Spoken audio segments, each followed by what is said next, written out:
അതോടൊപ്പം ഞാനൊരു കാര്യം കൂടി ഈ അടുത്ത കാലത്ത് നിങ്ങൾക്ക് പറഞ്ഞുതരാം. ഞാൻ നടന്നൊരു സംഭവമാണ്. കുമാരികാണ്ട സമയത്ത് ലോകത്തിന്റെ പല ഭാഗങ്ങളിൽ ചേക്കേറിയ ആൾക്കാരുണ്ട്. അവരുടെ തിരുശേഷിപ്പുകളായിട്ട് നൂറ്റാണ്ടുകളായി സഹസ്രാബ്ദങ്ങളായി അതെല്ലാം മറന്നുപോയെങ്കിലും ഇപ്പോഴും അതിന്റെ ബാക്കി പത്രം സൂക്ഷിച്ച് പൂജിക്കുന്ന ഒരു വിഭാഗമുണ്ട് ലോകത്ത്. ഇറാഖില് കുർദിഷ് മേഖലയിൽ യസീദികൾ എന്ന് പറയുന്ന ഒരു വിഭാഗമുണ്ട്.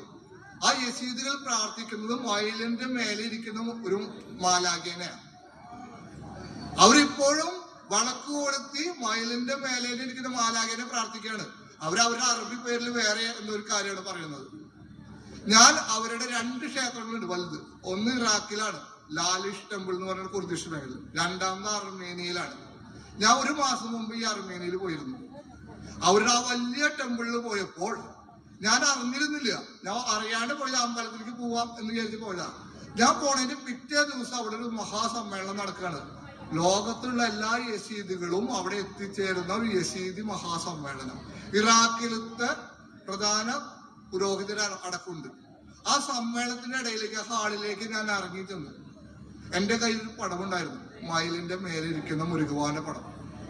ഞാൻ പടം അവർക്ക് കാണിച്ചു കൊടുത്തു. സത്യം പറഞ്ഞാൽ ഞാൻ എനിക്ക് ഷോക്കായി.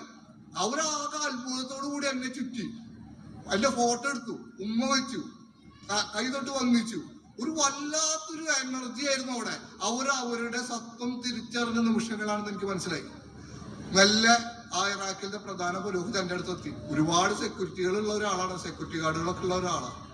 അദ്ദേഹം എന്റെ അടുത്ത് വന്ന് ഷെയ്ക്കൻ ചെയ്തിട്ട് പറഞ്ഞു, ഈ ഫോട്ടോ എനിക്ക് വേണം, ഞാൻ ഇറാഖിലെ ടെമ്പിളിലേക്ക് കൊണ്ടുപോകുന്നു. അങ്ങനെ ഇറാഖിലെ ടെമ്പിളിലേക്ക് മുരുകവാന്റെ ഒരു ഫോട്ടോ 1 മാസം മുമ്പ് എത്തിച്ചേർന്നു.